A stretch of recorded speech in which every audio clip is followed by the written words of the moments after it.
Welcome to Stories of Brisco and Bradshaw, our finale. This is it. After 8 incredible episodes of what could be, and we believe may be, the greatest family in wrestling history. They are certainly in the conversations, which tells you how powerful they are. The Welch Fuller Dynasty. After 8 episodes, we have got one of the pillars, one of the mainstays, one of the greatest. Mr. Ron Fuller, the Tennessee Stud, is joining us, along with our favorite historian, Mr. Tony Richards. And as always, my partner here in crime, a WWE Hall of Famer, Chickasaw Hall of Famer, Oklahoma's favorite son, Mr. Gerald Brisco. Mr. Fuller, Mr. Richards, Mr. Brisco, welcome to the show. Thank you very much. Glad to be here. Yep. Awesome. Ron, I want to ask you, first of all, if you do tons of great stuff, you're one of the most entertaining characters I've ever been privileged enough to be around. Tell us at least a little bit about how to get hold of you, your Facebook page, your website, and all the stuff that you're doing.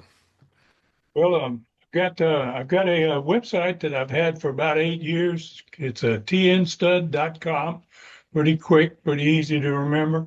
It's got all kinds of things on it, man. It's got 44 super studcast. It's got 400 studcast 1-hour shows. It's just getting information about practically everybody in the business, just about.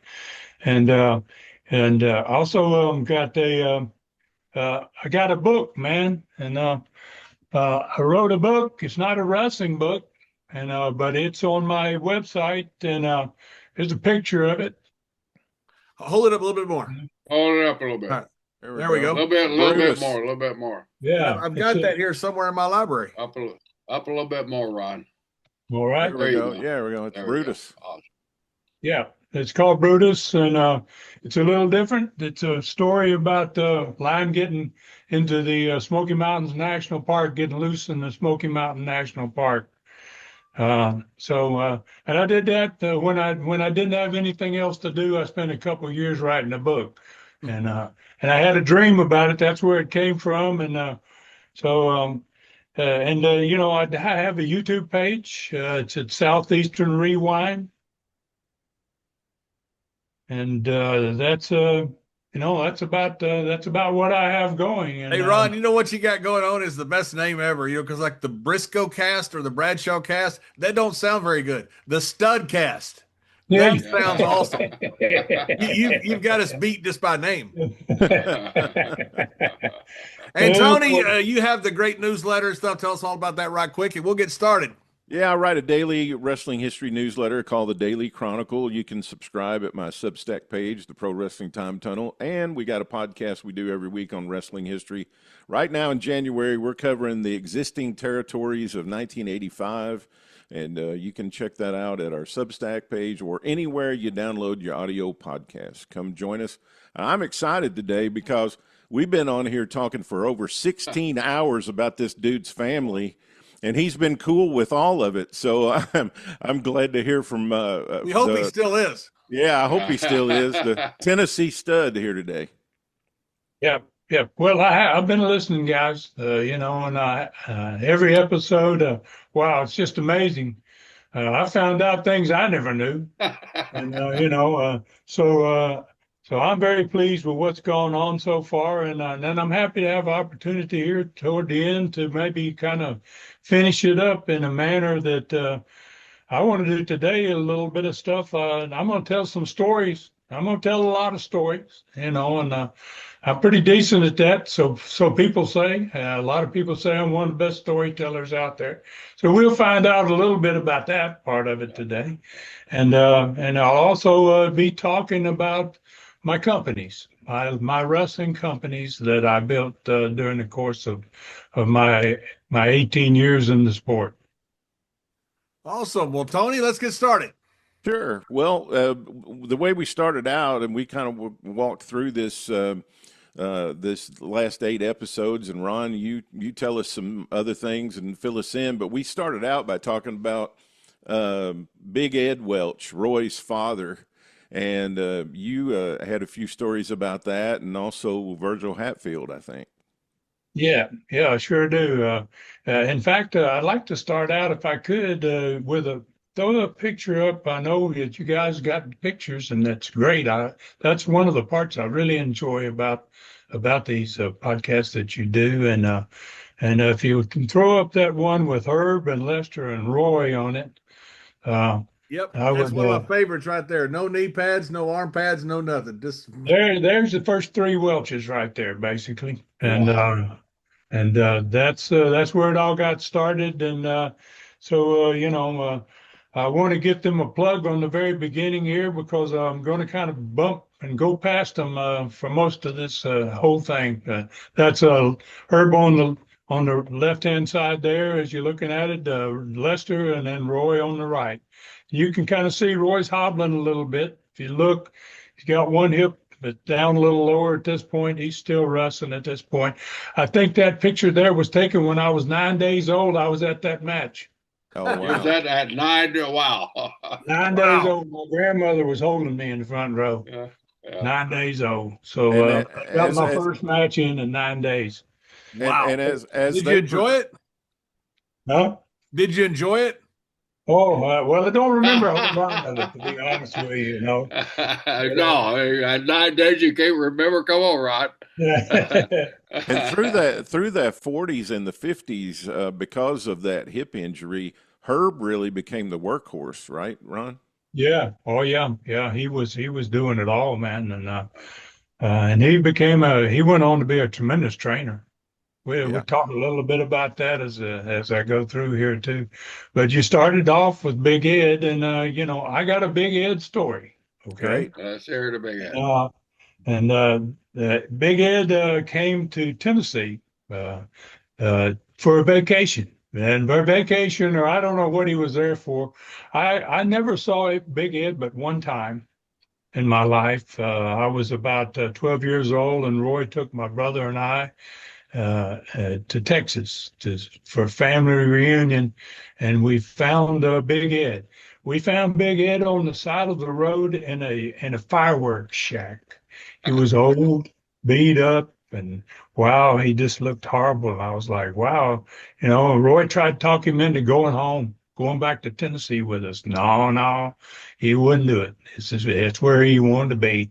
He said, when I go, I'm going to go with the fireworks. So anyway, What do you have, a fireworks store there? no, he had it was a shack, but it was a fireworks selling shack. He had fireworks all in there, and he was selling fireworks out of the road, right? So that was And that's where all of South Carolina, when you go into South Carolina, there's Big Ed fireworks on the side of the road, right? So Big Ed, he goes to visit Virgil Hatfield, who is the father of the three Fields brothers. And he married Big Ed's daughter, right? Yeah, and that's it. And so he gets there, and Virgil's having a rat problem, so Ed asked him, said, what kind of rat problem? Well, I got back out the back of my house here. He said I had an old shack that's rotted down. And he says all that's left is the floor, and he says underneath that thing, Ed, he says there's just hundreds of rats. And he said, how about we go out there and get us a pole and a stick? And he said, let's see if we can kill a couple of them. And so Ed goes with him. He says, okay. And so when he starts out there, Virgil's looking and he finds him a big stick. And Ed's just going out toward the place. And then Virgil said, now get you a stick, Ed. And he said, I don't need no stick. So they got to where the rats were, and they reached underneath the platform, and it was all rotted. And when they turned it up, oh, the rats just started running everywhere. And one rat started running toward the house, and Virgil chased him. Virgil was just chasing him with a stick, and bang, bang, bang, bang, and missing and missing and missing and missing. And he didn't even get him. Rat ran underneath the house. And he turned around and he looked and he said that Ed had reached and grabbed a double handful of rats and they had them in his hands. They were biting him on the knuckles and biting him on the hands. And he would get their skull in the middle of his forefinger and his thumb, and he would crush their skull. When he did that one, it just hang down, dangle. And then he'd get another one. He got two handfuls. They're biting him like crazy. He's bleeding all over. That ain't country. Virgil's screaming, oh, God, what are you doing, Ed? And I'm killing you rats. And he just popped another skull, and until he popped a double handful of dead rats, he just dropped them on the ground. So that was kind of the way that Big Ed was. I mean, y'all told some stories, some great ones earlier in this, and they all in all these podcasts. It's been great about Big Ed, and he was a tough old son of a gun. That's the only time I was ever able to see him was that one trip to Texas. Wow. Now I want to talk about another one. I want to talk about Roy. This next one's about Roy. And, I've told stories for years now. I've been doing this for about 8 years on different sites. And so when Roy was 12 years old, Ed had some cows. And they lived at that point, they lived in northern New Mexico and up on the plateau. And so the cows, it was wintertime, and so they had to drive the cows off of the plateau, go down south in the southern part of New Mexico, and then get the cows down there for the winter, and then they go get them. So he has Roy's about 12 years old, Herb's about 11, and I guess Jack is probably about a couple of years longer than Herb was, and so. They didn't have any shoes, and Herb, and they had one horse. So Ed got on the horse, and they pushed the cows down there. It took them a week to get far enough that they could leave them in a good spot. And when they did, Roy told me this actual story. He said Ed came to me and he says, I need to teach you a couple of things, boy. And he said, yeah, what is it? And he said, he showed me how to make a fire. He showed me how to take a barbed wire and put it into a rabbit hole and crank it around till the wire hung up in the rabbit's fur, jerk him out of the hole. He showed me how to clean a rabbit. He showed me how to cook a rabbit. And he said, and I was really interested in this. This is great, man. This will be cool when we go back home. And then he said the next morning he got up and he said, okay. He says, we're going home. And Roy started packing his little stuff. And he said, no, you ain't going, Roy. You're going to stay here with the cows this winter. Wow. You're going to follow them in the prairie here, in the middle of nowhere. You stay with him, and we're going to go home, and we'll be back in about 2 months, and we'll find you. Holy cow. How old was Roy? 12 years old. 12. Oh, my God. Just By left him himself? out. 12 years old. Was he by He himself? Left him there with nothing but the little thing to wire the rabbits out of the ground, and a little thing to sleep on, and a blanket, and taught him how to cook a few things, whatever he could find. Obviously, he's going to eat rabbits, so that's going to be his diet the whole time he was going to be down there practically, and he left him in the prairie down there for 2 months. Oh, my Holy God. cow. Was he by himself?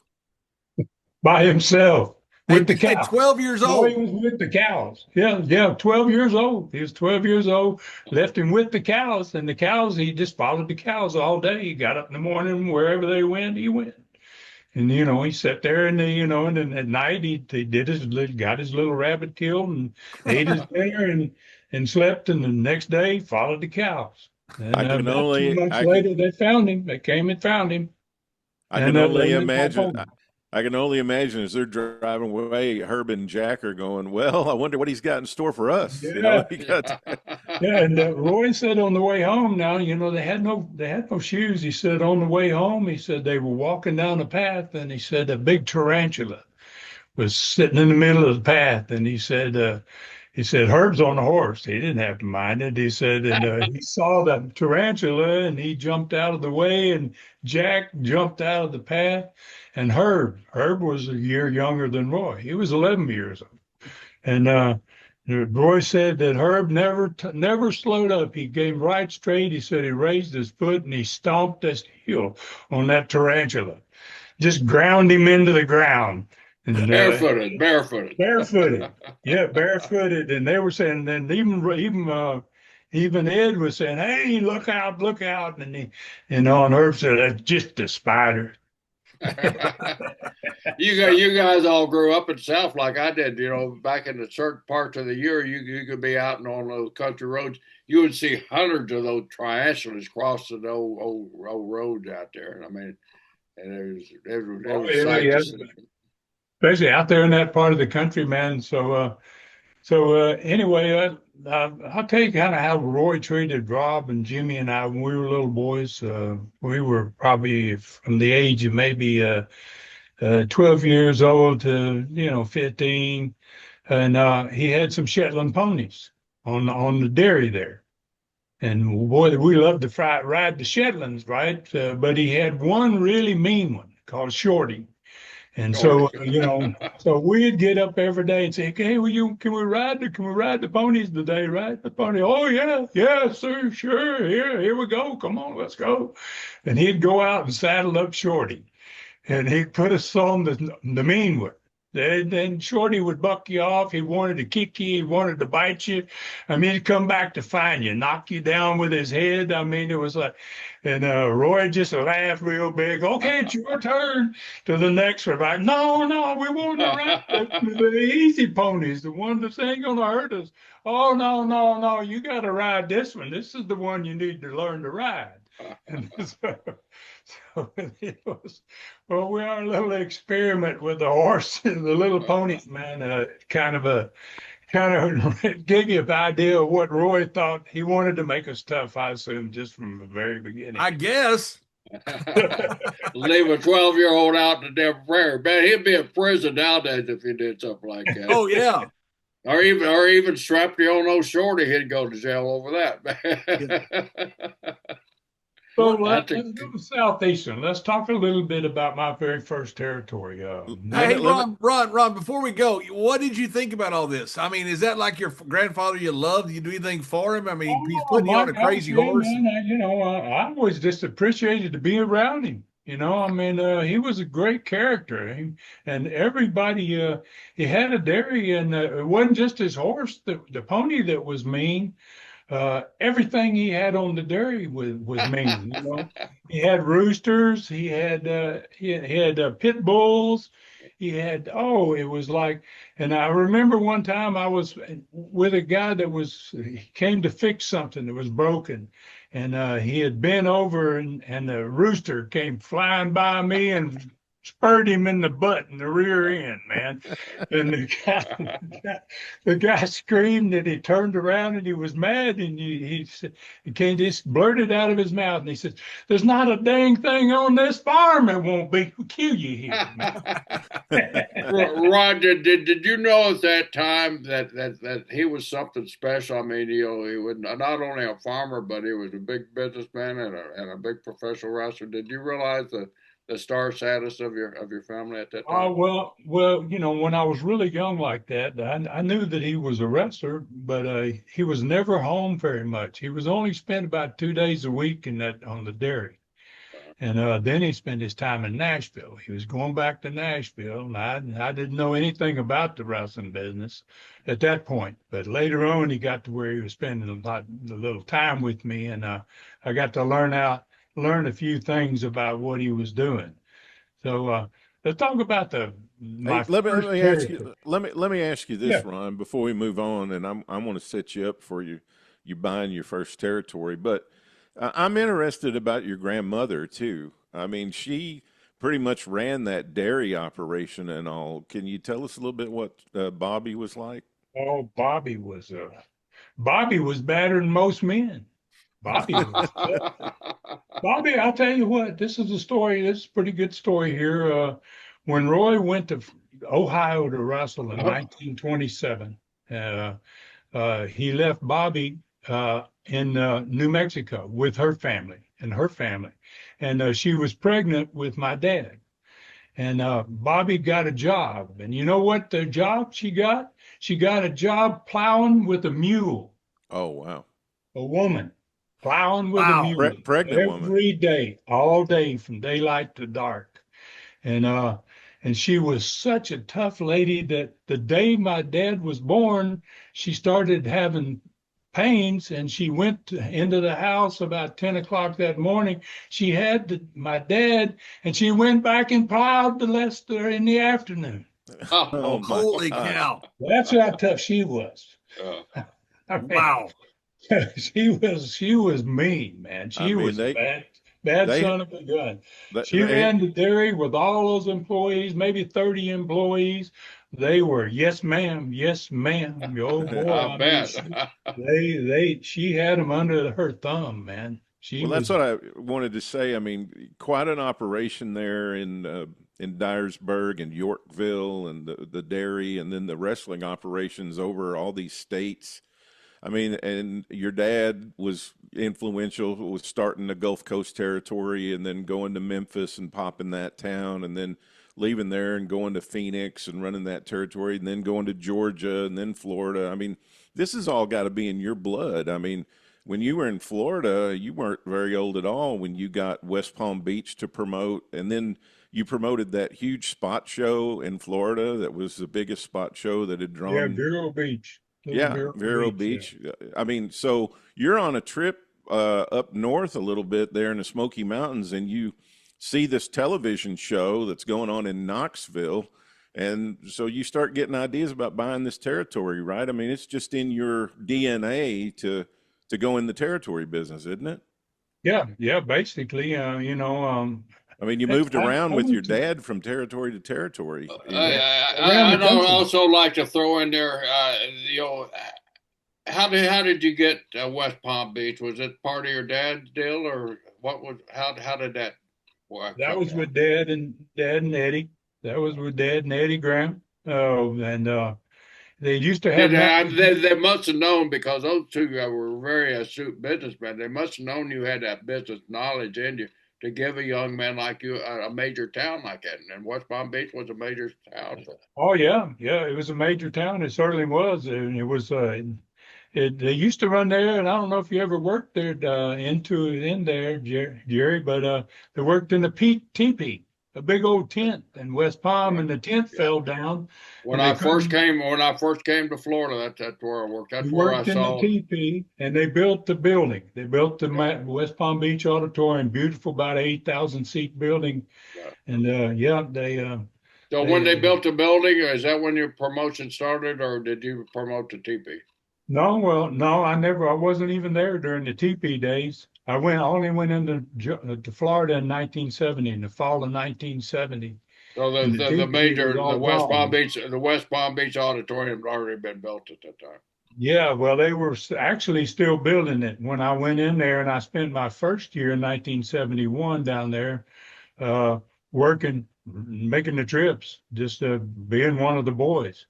And then they built that building, and so Eddie and Dad came to me, and they said, boy, we got a new building, we got a new town now, and you think you can handle something like this?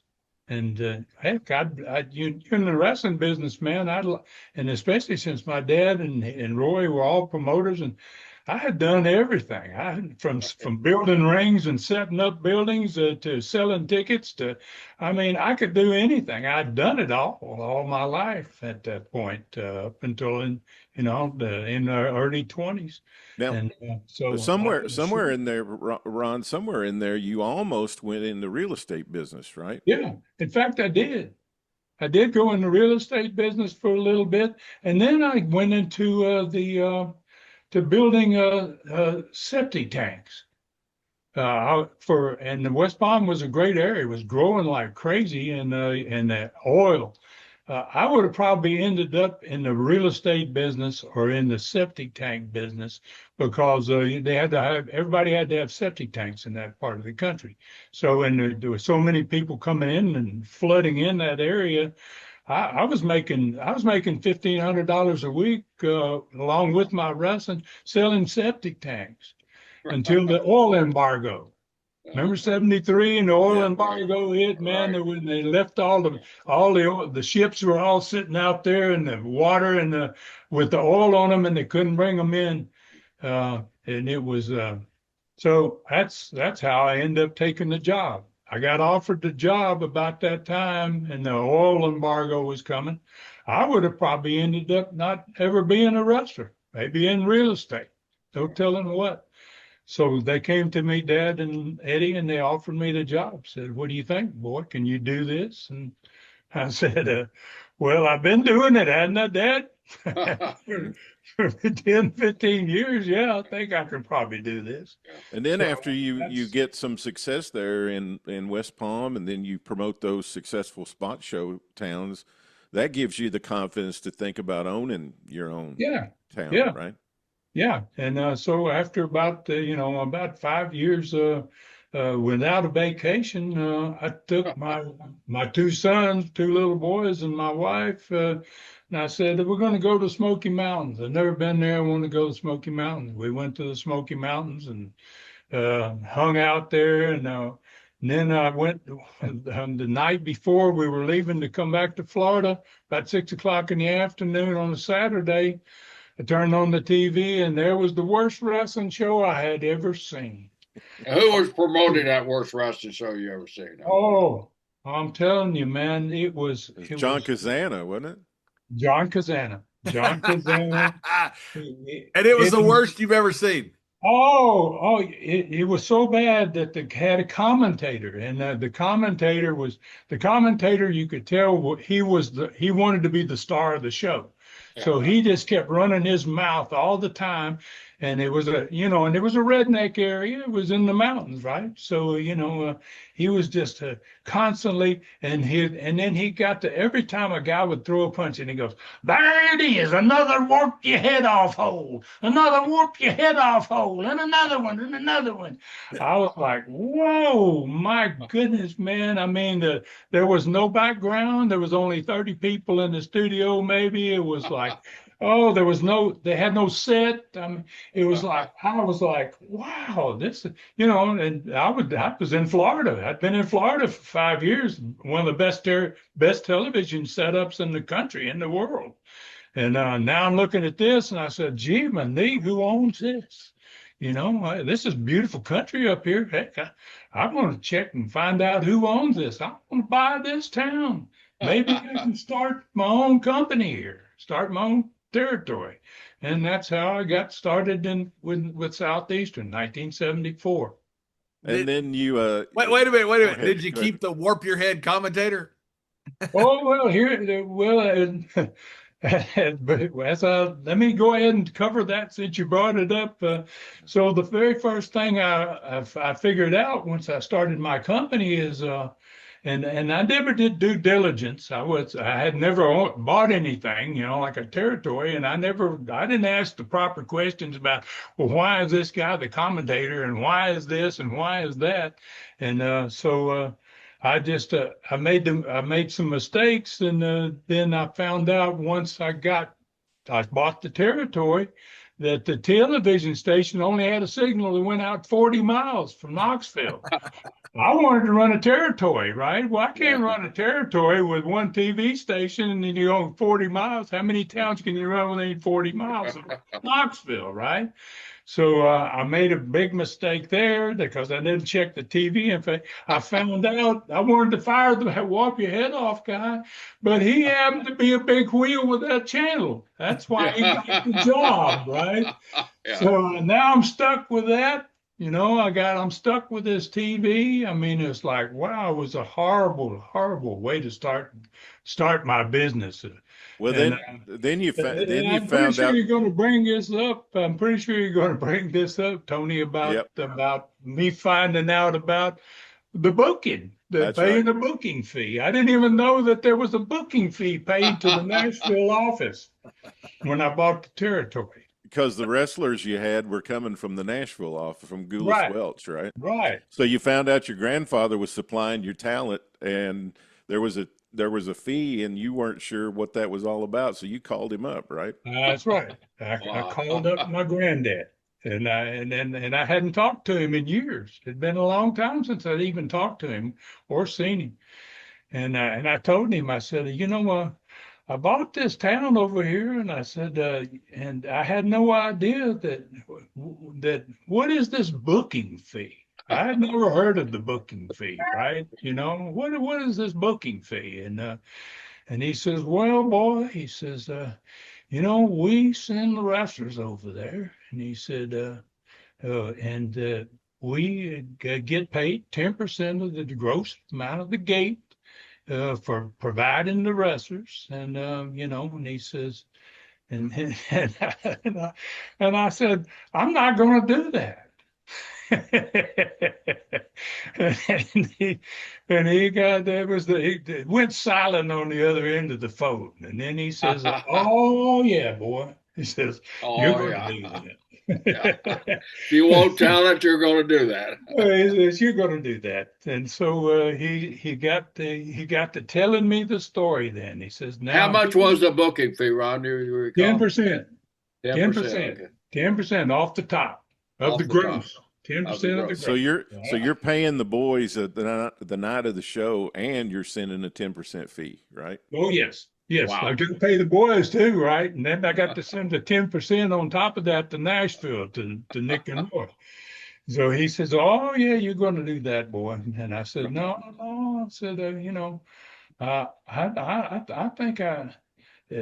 I think I'm going to do this. I think I'm going to do that. I had a couple of little a couple of little things, and he says, "I tell you what, son," and he says, if you want to not pay booking, he says, you cannot pay me a penny. You cannot send us a penny over here. It won't be a problem. He says, all you got to do is find your wrestlers. Right? And I just went there. I don't know anybody in Tennessee, right? I've never been in Tennessee territory, never worked the territory, nowhere in the territory. And I was like, well, I got to thinking, wow. And then I got to thinking about that 10%, and I finally told him, I said, I tell you what, Grandpa, I said, I'm gonna find my courage. And he says, that'll be fine, son. He said, good luck to you. And I hope you do. And he goes, you don't have to send us any more booking. And I complained, to him, and this was honest truth. On that card, my first card there that I ran, the first night I ran to town, my main event was somebody against Jackie Fargo. And Jackie Fargo didn't show up. Oh, that's no. my first night, and I mean the town wasn't doing good anyway. It was down but bad because John Kazana had a great baby face that had been there for many years. Whitey Caldwell, and Whitey Caldwell was carrying the load for him. Whitey Caldwell got killed in a car wreck, and that had just happened not too long before, and it killed his town just about. And that's when I bought it. And I had no idea who Whitey Caldwell even was, but then I got the story later on. But anyway, that's how I got the booking information, and that's how I started finally building myself a territory. And as a matter of fact, talking about building the territory, I was going to get my own cruise, so I started calling friends. And Les Thatcher had been with me down in Florida, and Les was a great guy. We made a lot of road trips. He was a great TV guy. Had all these great ideas for television show. And so I was like, I called him up, and of course he was wrestling from in North Carolina, and I got him to come over from North Carolina, and I got him to bring Nelson Royal with him when he came. So I got Nelson Royal, I got Les Thatcher, and at that same point there, I got Dutch Mantell. Dutch Mantell was just getting started in the business, and they weren't working him full time in Nashville. So I got him to jump on board with me, and he had another guy. Was it Dutch Mantell at the time? Because you're going to tell the story how he acquired that name. No, he wasn't Dutch Mantell. He was Wayne Cowan. Yeah, he was Wayne Cowan, and when he worked over in the Nashville end, they tried to introduce him as a Gallagher brother because Doc and Mike Gallagher had been a huge tag team. So they brought Dutch in as Chris Gallagher, and he worked about 6 months then, and then became back to Wayne Cowan, and then he came up there with Ron and got So the yeah, he came with me, and he brought John Foley, an old English shooter from Right. Wiggum, right? And those guys were wrestlers, right? I mean, I loved it. I mean, I was there, and that territory was all a bunch of rednecks and hillbillies, and wow, they didn't want to see no wrestling. They'd never seen any wrestling. They had just seen the angles. They had Ron Wright and Whitey Caldwell, and a lot of blood, and and I wanted to bring wrestling there. And I wanted to say, so I went and I found, I had a long conversation with Dale Lewis, and I talked Dale into helping me. I said, Dale, will you come and live in Nashville? And in Knoxville. And he was working the Nashville territory some, but I said, yeah, maybe I can work a deal where I can get you to be able to work for me whenever you want to, whenever I ask you. And then I went. Danny Hodge was in the Nashville territory, and Danny was a great friend of Dad's, and I knew Danny pretty well because I kind of grew up around Danny. And I got Danny Hodge. Now I got Danny Hodge and Dale Lewis. I got Mantell and Foley. I got the Les Thatcher and Nelson Royal.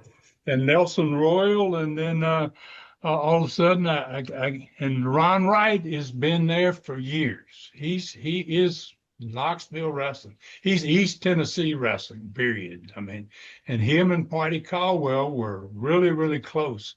I think they were even related, as a matter of fact. And so I got Ron Wright on board to work with me and to help me. So.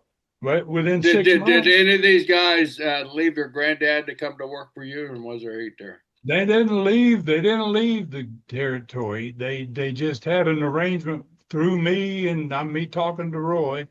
And I told him, I said, you told me to get a crew, and you got a couple of guys I would like to be able to use every once in a while. And he agreed to say, okay, you can have Hodge when you ask for him, and you can have Dale Lewis when you ask for him. Dutch was pretty well working no place else anywhere, and so was a Foley. So and then Dale Lewis, right? Dale Lewis. There you go, Dale Lewis, right there. Yeah, I remember that Dale Lewis. Yeah, Man, I bet those tag matches with Dutch and Foley and Les and Nelson Royal, especially when Nelson Royal and John Foley were in together. I bet that was fantastic. Oh, I'm telling you, man, they had tremendous matches. I wasn't drawing anything, and basically, in the beginning, I kind of made fans, like they didn't like it. My house went down. I had all this great wrestling going on. I was happy as hell with watching my matches. Dang, look at these matches. And then my house would go down. I was like, what the heck? Don't they understand?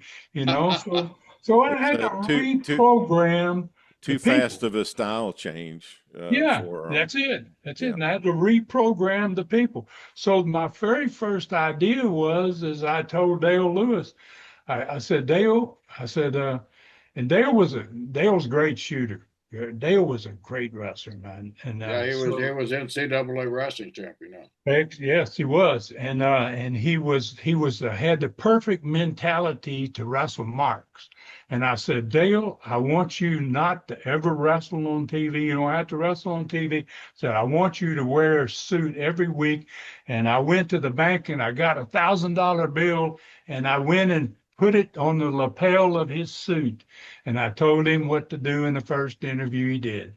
And he went out and he told them, I'm one of the greatest wrestlers in the world, I've been in the Olympics.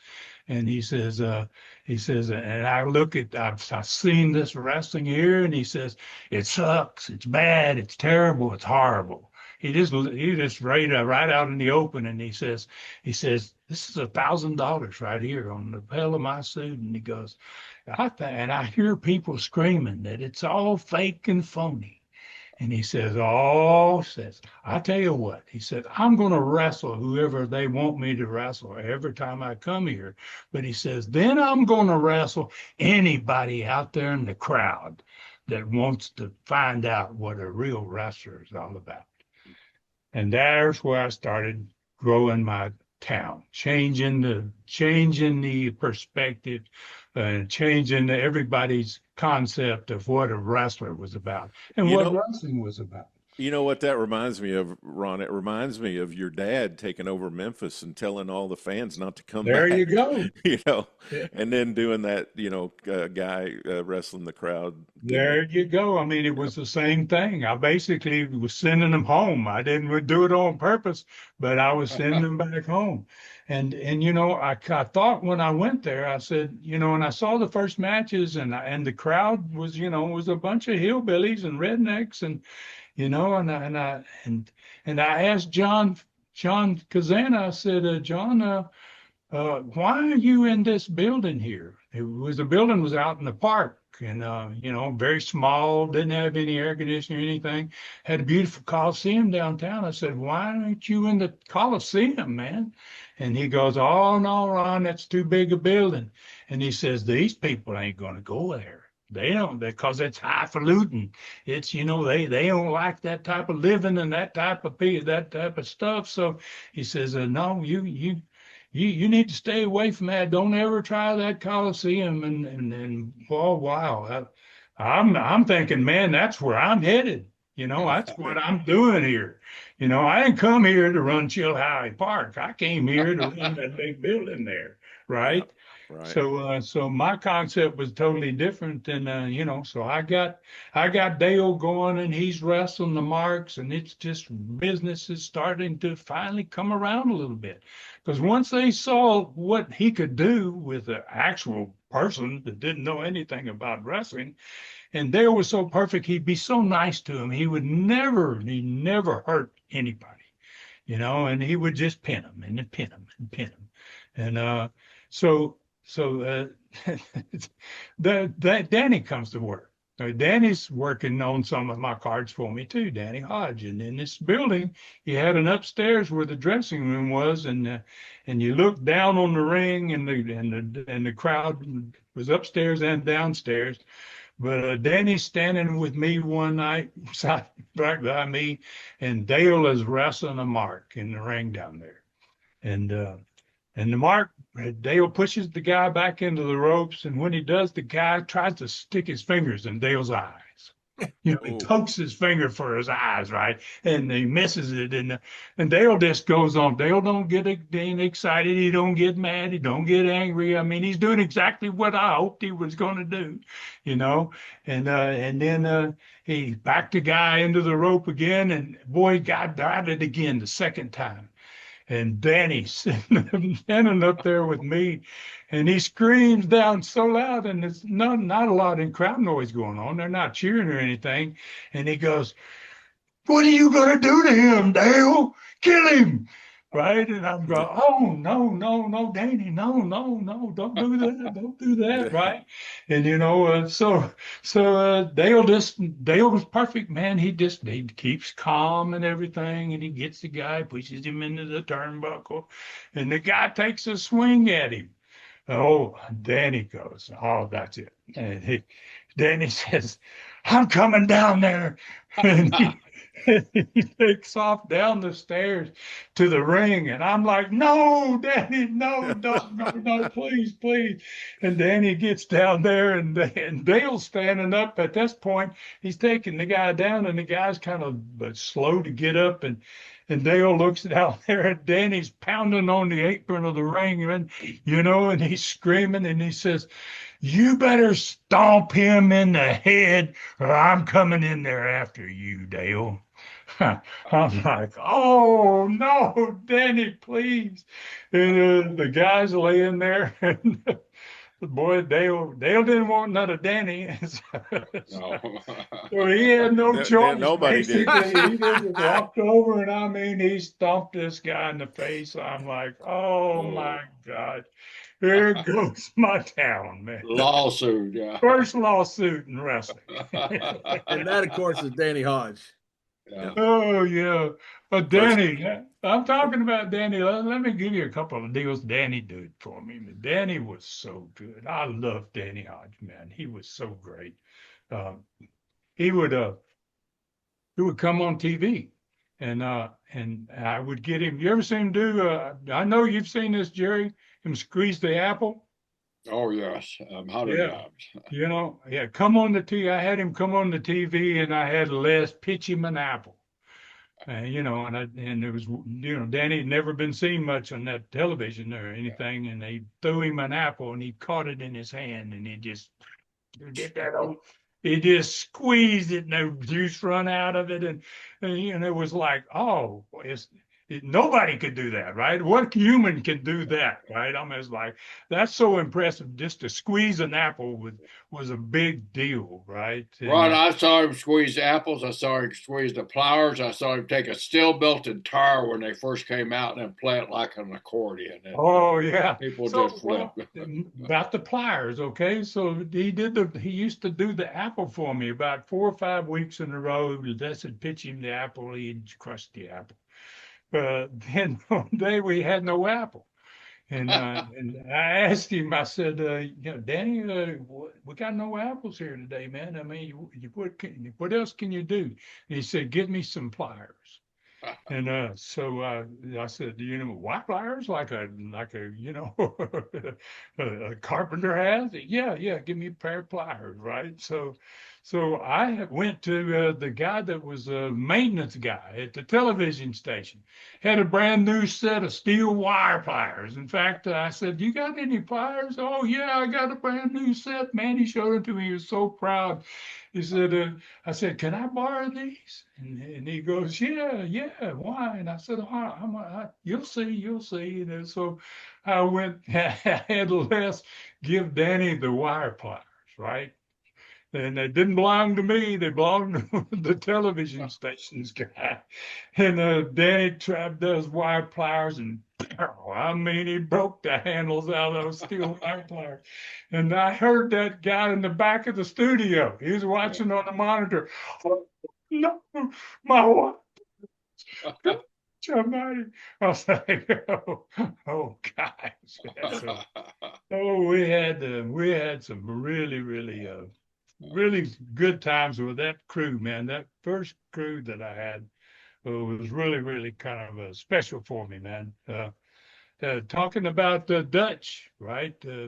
Back to Dutch. Dutch was Wayne Cowan, and he was unhappy with the name, you know.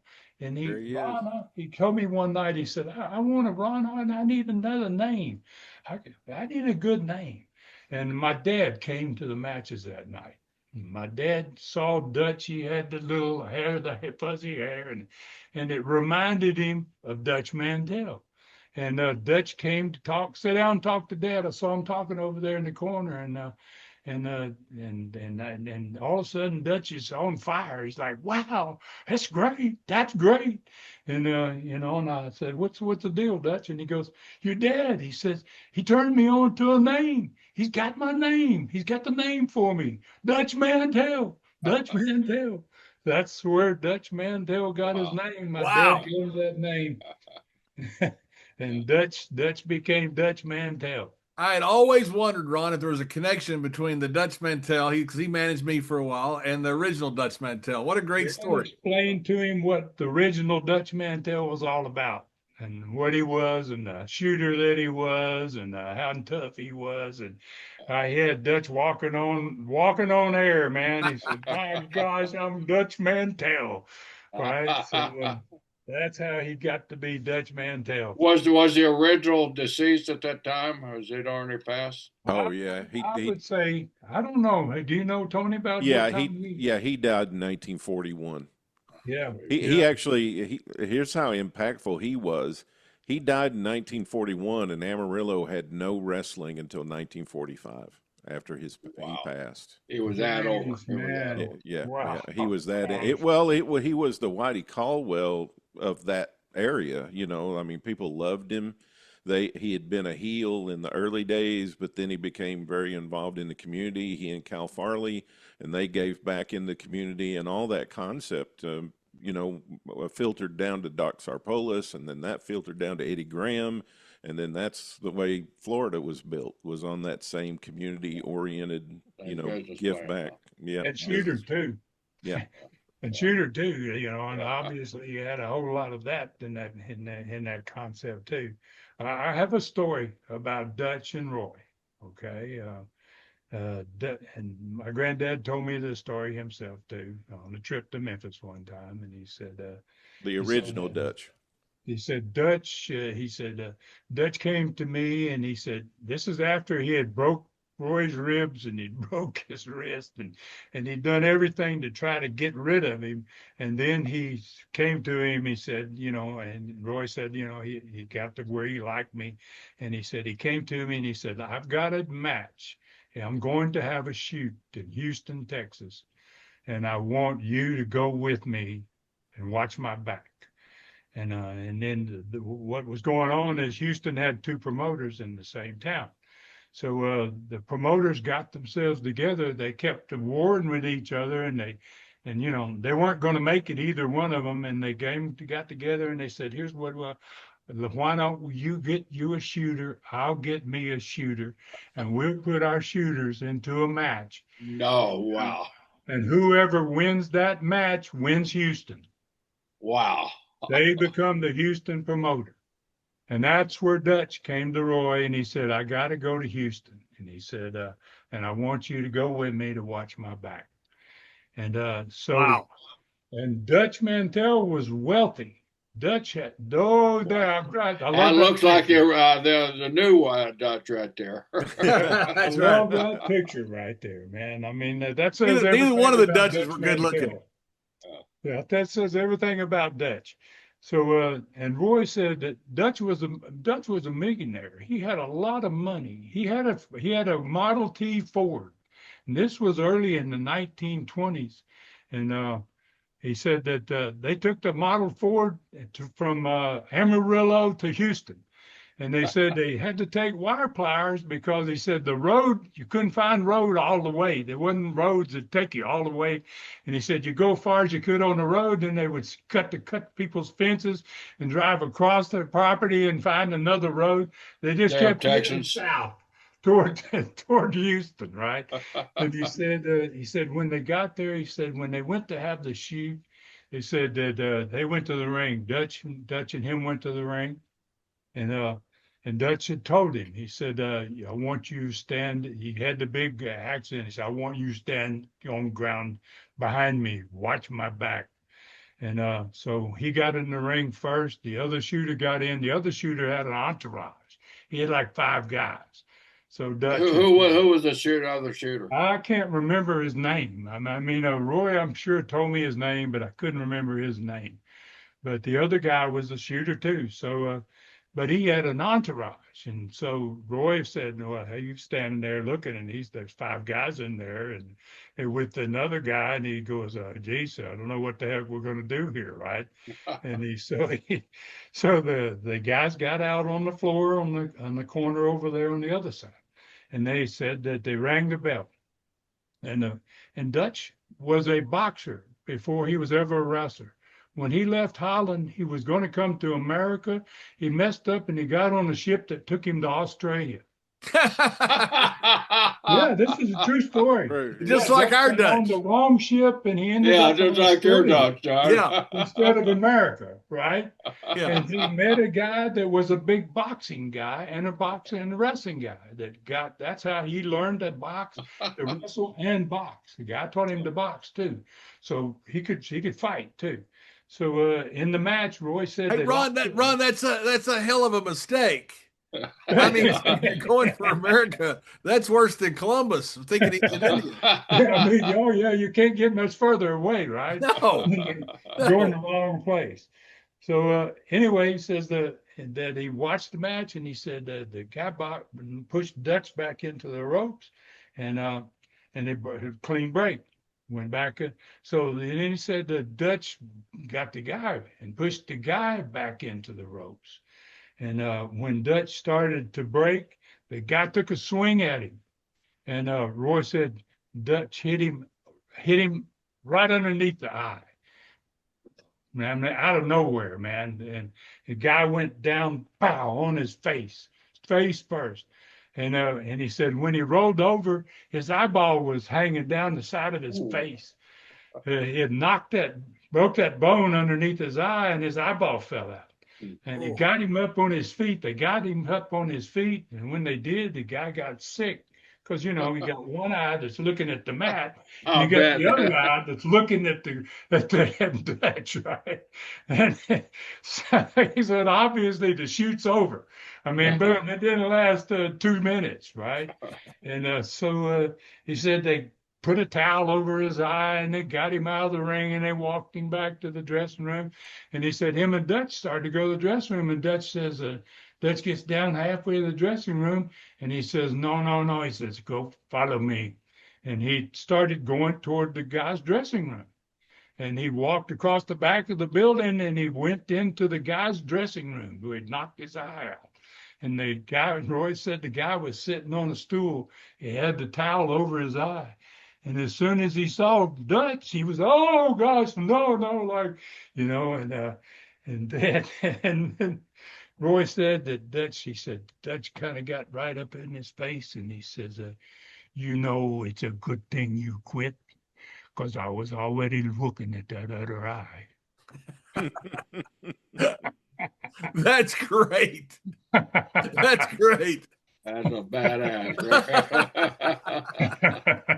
Oh my God, what a story. Hey, you know, beat the guy up and then go in the dressing room with him and further taunt him. I love it. Hey, before we forget too, and when you were talking about your dad talking to Wayne Cowan about the Dutch Mantell name, and he was getting all excited. I always heard that about your dad. Like, he had a way of talking to wrestlers and getting them excited about their match and about their finish. And even if they weren't going over that night, they were just excited to go out there and do the match. But by the way he talked to them. Yeah, you know, not just being a good booker, but man, being a good talker too, man. A good motivator, yeah. He can really motivate you, man. And I wanted to too. I know Jerry wanted to make sure we talked about this too, but we covered in our series Ginger the Bear, and your dad had an encounter with Ginger the Bear. I know we wanted to tell that story too. Yeah, thank you, Tony. Yeah, okay, yeah. Let's do that now, man. Since you brought it up, obviously Ginger had her teeth, all of her teeth, and all of her claws, and I think she's probably the only wrestling bear in history that did. Because and Roy went and had him build a muzzle for her face so that she couldn't bite you, and then she put big mittens on all 4 of her feet so she couldn't fall. Ginger. Yeah, Ginger. Yeah, and so he had her. And he always did the deal. He was the very first guy to have a bear, so he came up with a little idea at the end of the match for her little prize and give her a Coke. And she would sit up on her rear end and drink the Coke. And that was the highlight of the big deal. That was a great little finish to the match, right? So Dad was a young boy. He was about 12, 13 years old. And, you know, he'd been around Ginger all the time. Roy always staked her out. Sometimes he'd just drive a stake in the ground, put her on a chain that was about 10, 12, 15 feet long, where she could kind of walk at least a little bit. And he said Roy had her chained out, and Roy was home that day. He chained her out, and Roy went around the other side of the house. And Dad had a bunch of little buddies from school that knew he had a bear, and they kind of showed up. And all of a sudden, man, you know, he got a little crowd there, and the old man, you know, he decides, well, I'll go get her a Coke, and you know, and then I maybe can give her a Coke. Yeah. And so he couldn't find the actual Coke, but he found a Coke bottle. and he put water in the Coke bottle, and so then he went back out there, and Roy's on the far side of the house. He don't know what's going on, and Dad gets, and he gets the guys all they're standing way back behind him, and he reaches out there, and he thinks she's as far on the end of her chain as she can get, and he puts the Coke bottle down, and she gets it, reaches and gets it, and as soon as that first drink of water hits her lips, she realizes that Dad's done made a little game with her here, huh? And then, boy, he said she dropped down and she just made a lunge for him. And she grabbed him by the heel of his leg. He went on his back and he was trying to scramble away. And then she put her claws into his thighs and drug him back underneath her. And then he said he bit into one thigh and he bit her thigh muscle. His thigh muscle came out. He could see the muscle in her mouth, and he bit it in two. Pow! That muscle popped. The blood was flying everywhere. He was screaming naturally, and then she tried to drag him in underneath her. She was going to bite him in the stomach, and Roy got there, and she ran. She got away. But Dad had scars on his legs the rest of his life, his thighs and below where she had clawed him and bit him and all that, So, yeah, not a lot of people have bears in their backyards. No, so a couple of minutes later, if he hadn't got there, you wouldn't be here talking to us. Oh yeah, I wouldn't be here. Y'all be doing somebody else today.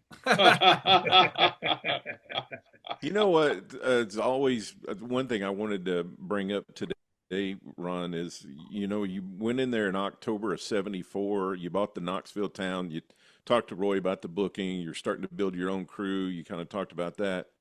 But then at the end of 1974, I think you said you hadn't really talked to Roy in a while, and Roy didn't use you and Robert in Tennessee all that much. But at the end of '74, you won the tournament in Memphis to be the Southern Heavyweight Champion.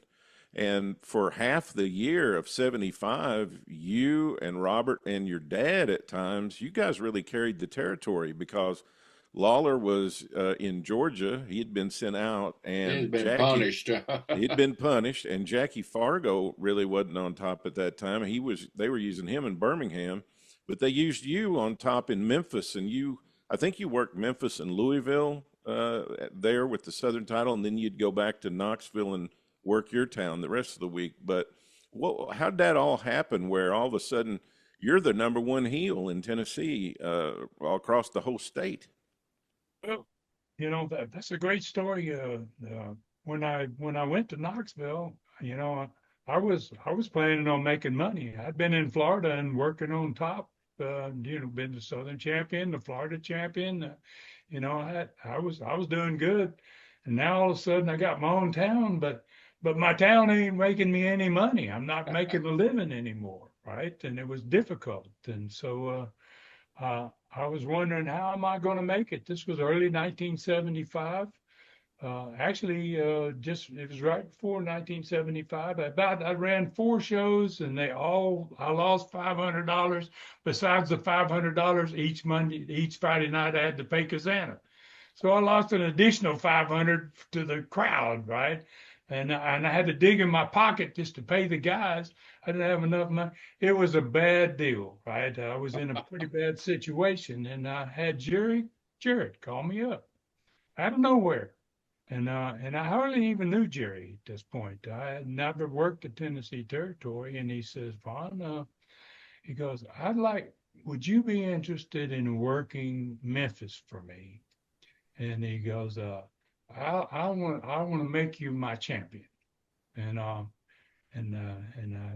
said, yeah. I mean, how do you pay, right? I was like, well, what can I make? And he said, I'll give you $1,000 a show. My mouth dropped open. I'm on the phone, like, oh my goodness gracious, this is 1975. That's a pretty substantial amount of money, right?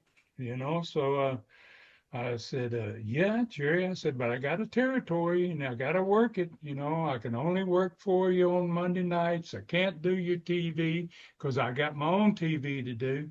And I said, but I can cut interviews for you. You can have Lance cut interview with whoever I'm going to wrestle next, and that'll be the only time you're going to be able to show me on your TV show. And I'm your champion. I was thinking now he's going to go, wow, well, I got him. And he says, okay, it's okay. I'll work with that. And so I was making $1,000 every Monday night in Memphis. He was paying my airfare, and like I said, I hardly knew anything about him or who he was, man. It was just it was a it was a fickle finger of fate, man. I mean, God just said, "Hey, look, I'm going to see you get through this," and it helped me make make it through. I think I might not have made my territory go had it not been for that $1,000 a week I made on Monday nights. Yeah, And because that you're just the worked out perfect for you, Ron, right? Because it was a Monday night, so you could still run Yeah, your shows, and it there didn't you affect. go. I could get the rest of my shows in. I just missed on the Monday nights, only night I was going to miss. And I was making big money, man. I mean, other guys were making $75, and I was so it was Hey, like, Ron, they were wow. making $75 20 years later. but Jerry So talked you. Jerry got a little more out of you too, though, didn't he? Talk you into working Tuesdays too sometimes. Oh yeah, yeah. He kind of got me, he talked me into, well, Ron, hey, how about in Louisville? I mean, you're on that TV, you're making the interviews, how about you do some shows for me in Louisville? You know, I cut the price in half for him for Louisville, though. I said, okay, I'll go to Louisville for 500. But I remember watching that as a young fan, and you were the heel champion that didn't wrestle on TV, which I always think is a hot Yeah, angle. You got to come to the yeah. Coliseum to see you, right? But then also that you guys work a deal with George Barnes and Bill Dundee and John Gray, where you and Robert and your dad do some six mans Oh yeah, during that yeah. time. So there I was. I was a baby. I was a heel, and Rob came in. Rob came in about that same time, and he's a baby face. And so it was a pretty strange deal. I mean, he'd go out and have a baby face match, they'd cheer like crazy, and I'd go out in the very next match, and I'm his brother, and I get booed like hell. But They you got hated me, man. I had great heat. I had tremendous heat, and heck, we did talking about Jack. Me and Jack did in April of 1975. We did two championship matches a week apart. We did one, and then 2 weeks later we did another one. We did 23,000 people for those two nights, those two matches. We turned them away two times in a row within the same month. It was Wow. April of 1975. Yeah, Uh, I think that and that George Barnes, Bill Dundee, John Gray deal with you and Robert and your dad in a turned them chain away match. too. In a Yeah. chain match, I think that drew almost 12,000 people. Oh yeah. I mean, wow, there I was as a heel, and we had Jared had a great mind, a great wrestling mind, and at this point, I'm kind of thinking like Booker thinks too, and so we came up with some finishes that were just phenomenal because I was going to the ring, and then Dad and them, they would go and do their thing. They'd get a lot of heat, the heels on them. Then I'd go and then we one night they went in the tag match. They were just Dundee and George Barnes, and along came the third guy. And once he came to the ring, I'm standing in the back of the building, and they'd always booed me, man. And when I went to the back of the building and I watched, and they were beating the hell out of my dad and my brother, and they got behind me. Fans came and got behind me and pushed me to the ring, pushed me down there. Said, "You're going to help them. You're going to help them," and I did. And Talk about turning you. That's what when the I fans. went in, that building exploded, and wow, we sold out again and again and again, 6-man tags, and I became a baby face. And I never went back and did any healing in Memphis again. I was always a baby face after that when I went to Memphis. Yeah. Ron, you mentioned a little bit earlier when you bought Knoxville, all you had was that little TV. You wanted to build a territory. How did you go about that? How did you acquire obviously TVs and other markets in your territory, or how did you go about that? Well, the greatest thing that happened to me, and I was really, really young at this point. I was only 26 years old. I became a promoter, an owner of a territory, not a territory, a town. It was a town at that point, turned into a territory. And what happened is I got guts enough to go to the big Stevie station. They had a CBS station that had a signal that went 150 miles into Kentucky. And in Kentucky, what a great wrestling state. My God, nobody ever went there with wrestling, right? And so I went to that station. I talked them into putting me on. And I told them all the things that we were going to do. And me and Les, and I talked to Les. I hired Les. Said, Les, we talked about this TV all these years, and it never happened in Florida. We got this station. Let's make this the best television show in the country. And that's exactly what we did, man. We went in there. We were the first to have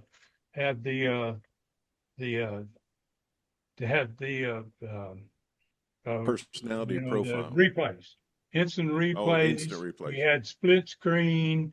We had personality profile, which was a 5-minute segment in the middle of the show. Didn't have anything to do a lot of time with the wrestling at all, but it was interesting, Hey, Ron, I mean, cut you off, but that's really interesting. You were the first to have split screen and replays. First to have split screen. Very first to have split screen TV. Wow. And we were very first to have. We were one of the first to have instant replay. So, and I had a little short guy named Bill Kincaid that was my producer. And when they introduced us, me and the television people, and we sat down, they introduced us, me and him went into a room by ourselves, and we talked. And I talked about that we're going to do this, we're going to do that, and we're going to do this, we're going to do that. And then I asked him, I said, can we do instant replay? And can we do split screen? And he looked at me and he said, Ron, I can walk on water. And I said, you're the man. Yeah. I said, I got myself a winner right there. You're going to walk on water every Saturday. All right. So, we had the greatest wrestling program. We had a big studio. We colored all the light. We put the lights behind on the backgrounds. We really, really had a tremendous wrestling program. And then we started getting some tremendous talent.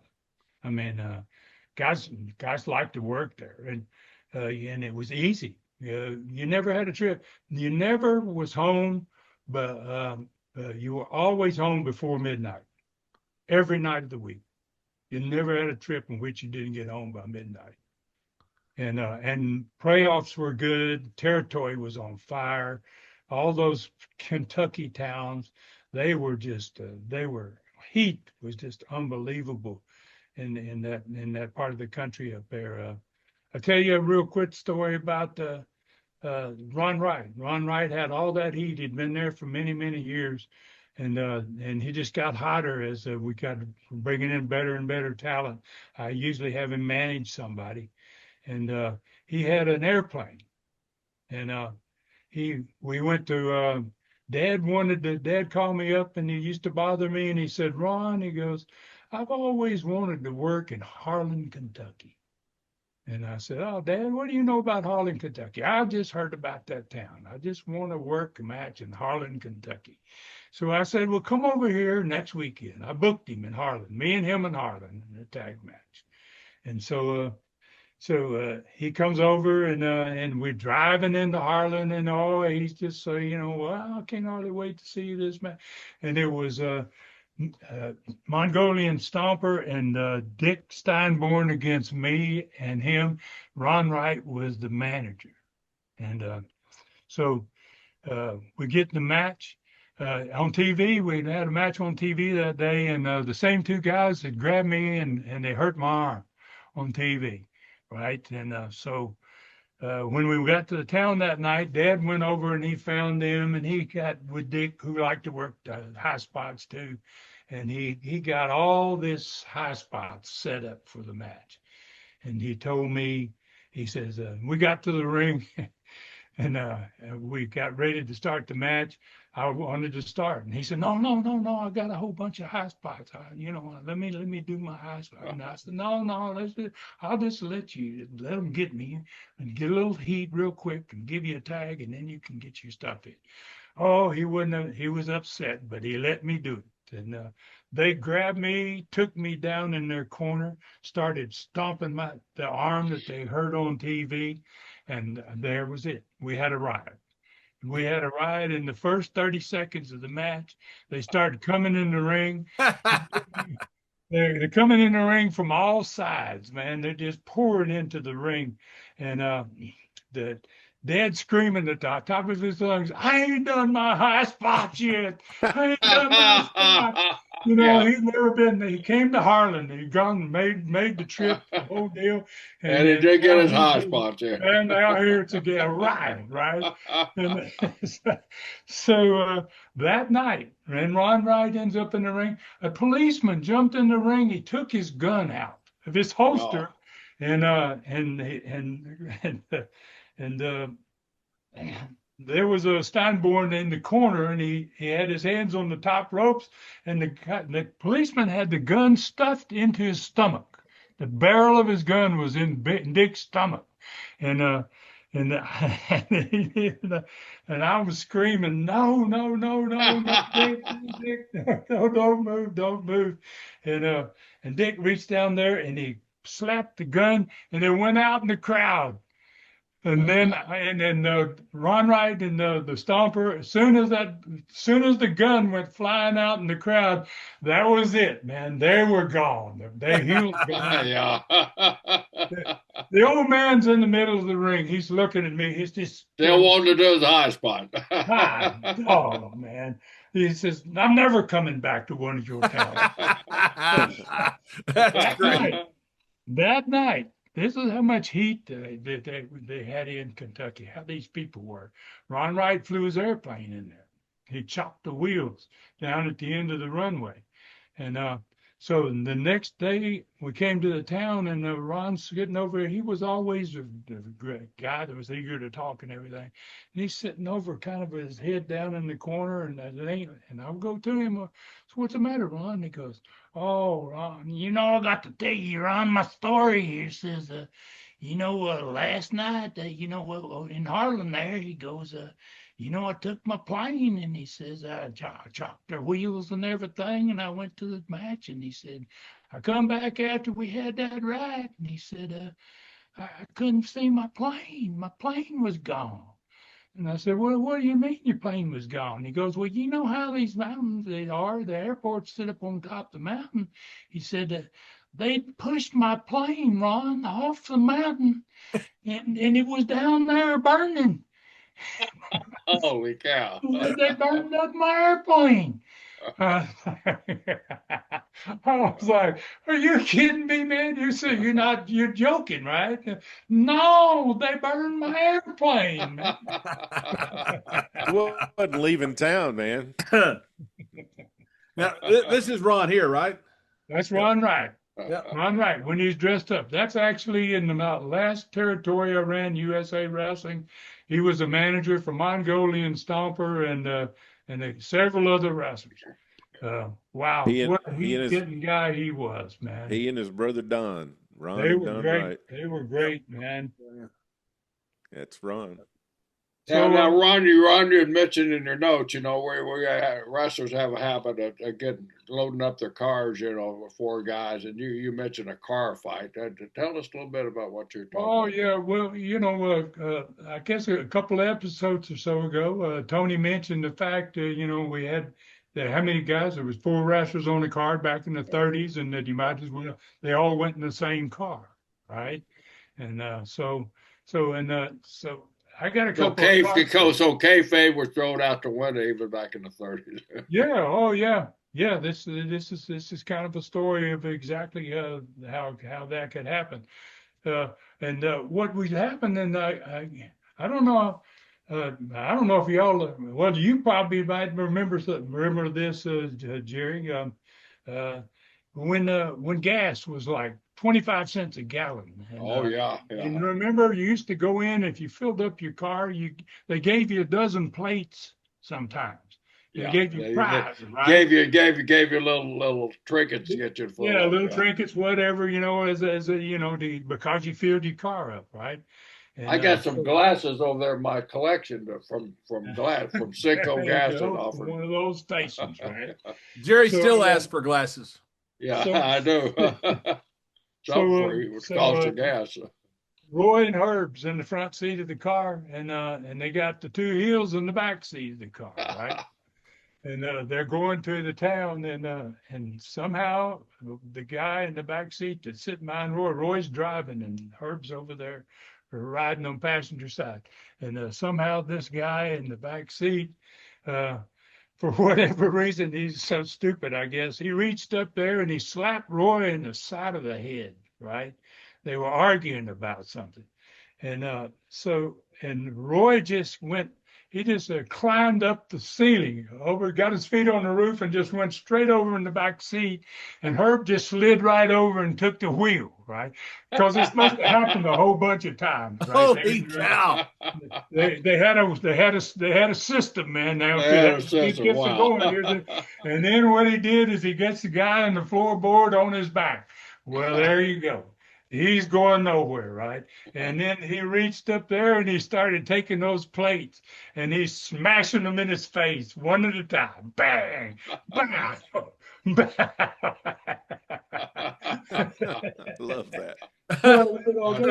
Typical wrestler trip in the 30s. Oh yeah, in the 30s, man. Yes, and Roy said that he said I used to be taking guys, and he said they'd get into a fight, and he goes, and then he said I go around, open up the door, and drag them out, throw them out of the car, and he said so that they didn't ruin my car, they didn't mess my car up, and they throw them out of the car, and he said and then I'd let them go, I'd watch them, right, and he said, you could always tell when it was time.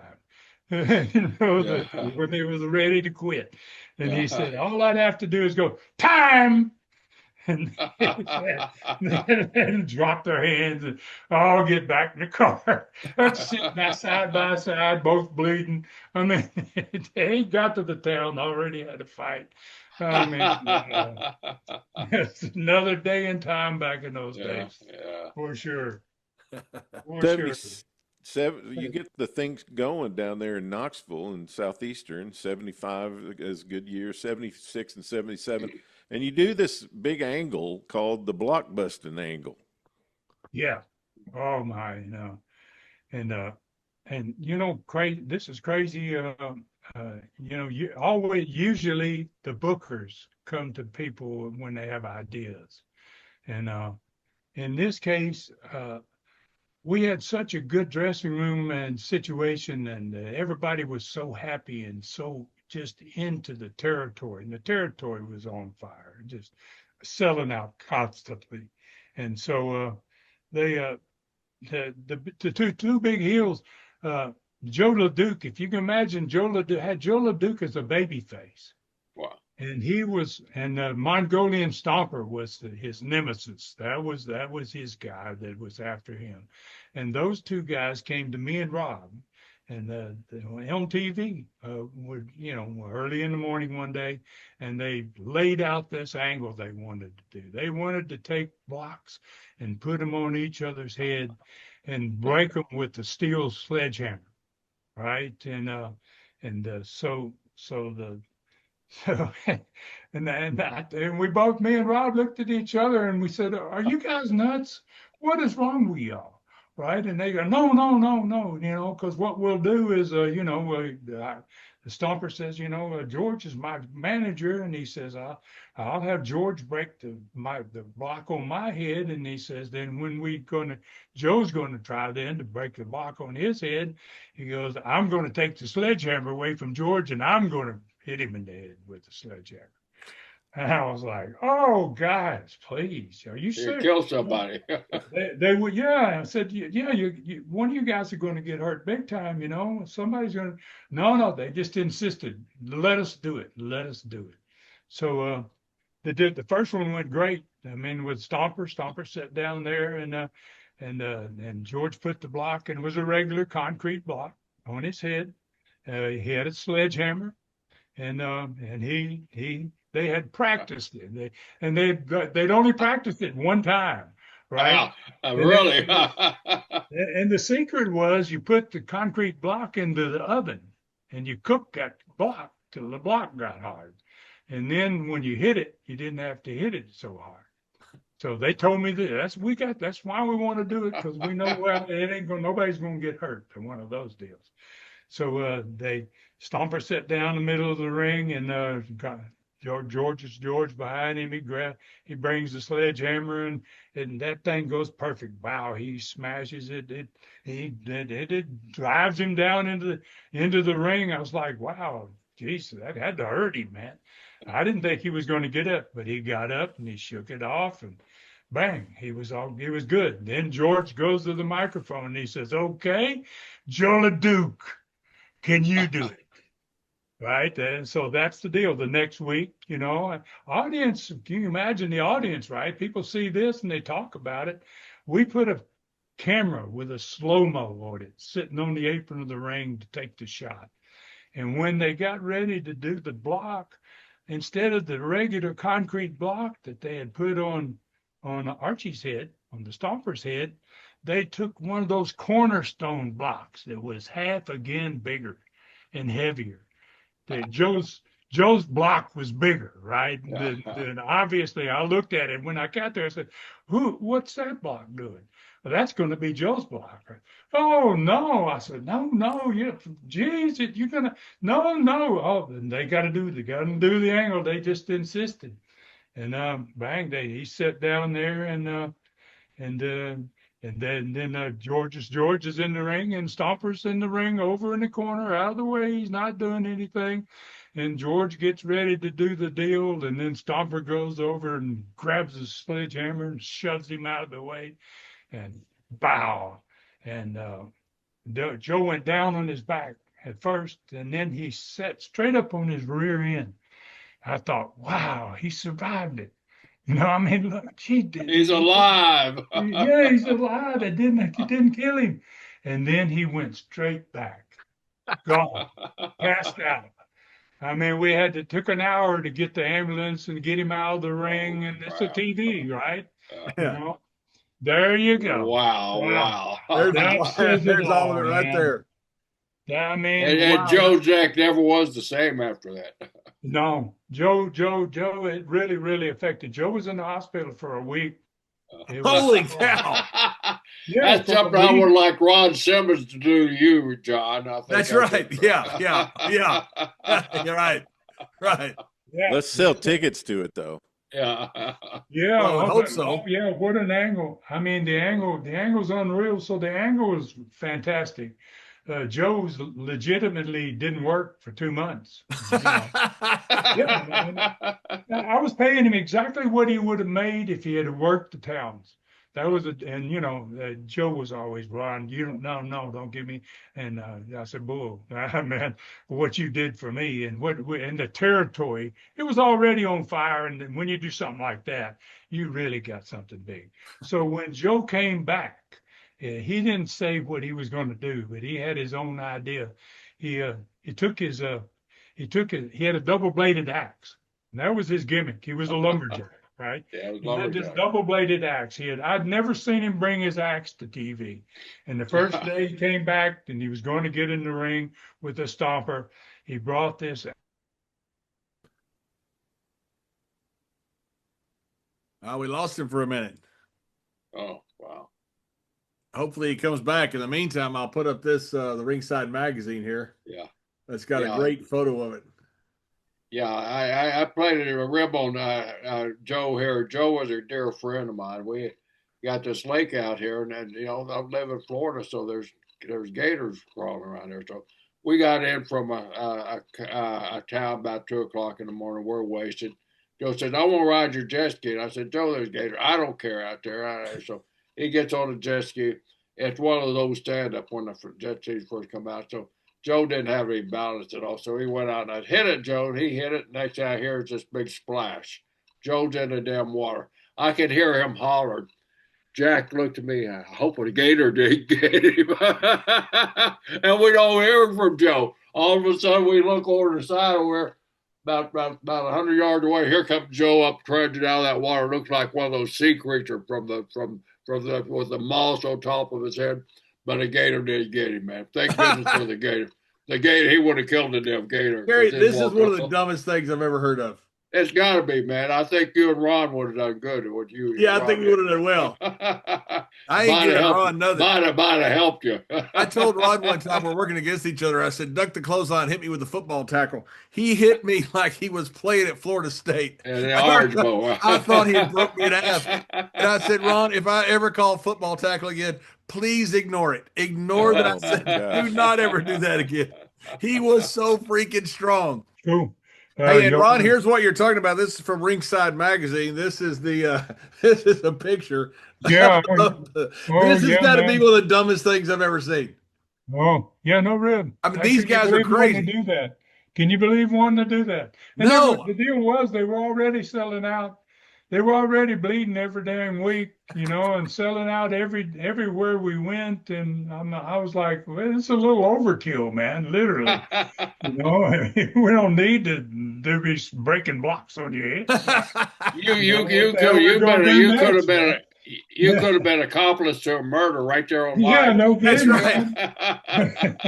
There were probably that was what's going to happen.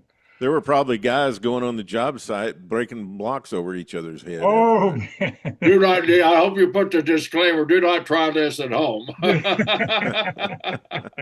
How did you guys blow that off, Ron? Oh, geez, man. Those guys worked. I bet you they worked in 1977 35, 40 times with each other. Wow. Just one week after another, and it didn't make any difference. What the stipulations was for the match. We changed the stipulations if we could, but we could have just say Stomper against Leduc, and that's all that people need to hear. That's it right there. I'm going. Did you get any feedback from your TV stations or anybody? I mean, was there any heat on that? No, I didn't.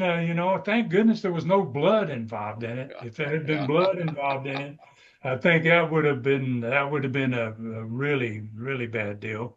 But no, they never got upset about it. You know why though? We had an 85 share. Wow. 85 share. No wonder. 85 share, man. We had an 85 share. Almost everybody watching TV was watching us. That station never ever had a problem. Wow, they never came to me with any type of a problem. We used to go on the telethon, Jerry Lewis telethon. Remember the Jerry Lewis telethons on the weekend? Labor Day telethon. They would bring on the people that supposedly the stars in the area, and we'd go in the telethon. 2 hours before we went on there wouldn't be 8 people getting a phone call. We were on the telethon. They started out the first year we went on. They said, "We want you on for an hour." And maybe 30 minutes, they were thinking you ain't going to get nobody. At the end of the first hour, they came on, they said, "Please, God, another hour." And then another hour. We went 3 hours. They were going to do 1 hour. And then the next year, they said, "We want a 5-hour block, just wrestlers." Wow. So we were over. It was big time. Hot as could be. Wow. Well, that's a pretty good place for us to stop for this time and come back and do next week, do a part 2. We still got a lot of things to cover. We want to talk to you about Roy's passing. We want to talk to you about the Knoxville Wrestling War. We want to talk to you about you purchasing the Gulf Coast territory. There's just a whole lot more that we got to cover. And so if you could come back next week, we'd love to come back and do a part 2. Oh, I'd love to. I'd love to come back. Yeah. I want to do the whole thing, man. I want to let you know all of it. Geez, I don't want to leave any of the Welch stuff out, so let's get the rest of it in. Any more stories of Roy climbing into the back seat while he's driving down the road? We want to hear all of them. That's awesome. I'll have some good ones for you. We know you will. Ron, thank you so much for joining us. And folks, well, it depends on how you watch this and depends on how this is put up, what time this is. We'll see you on our next segment or next week, depending on how you watch. Thanks.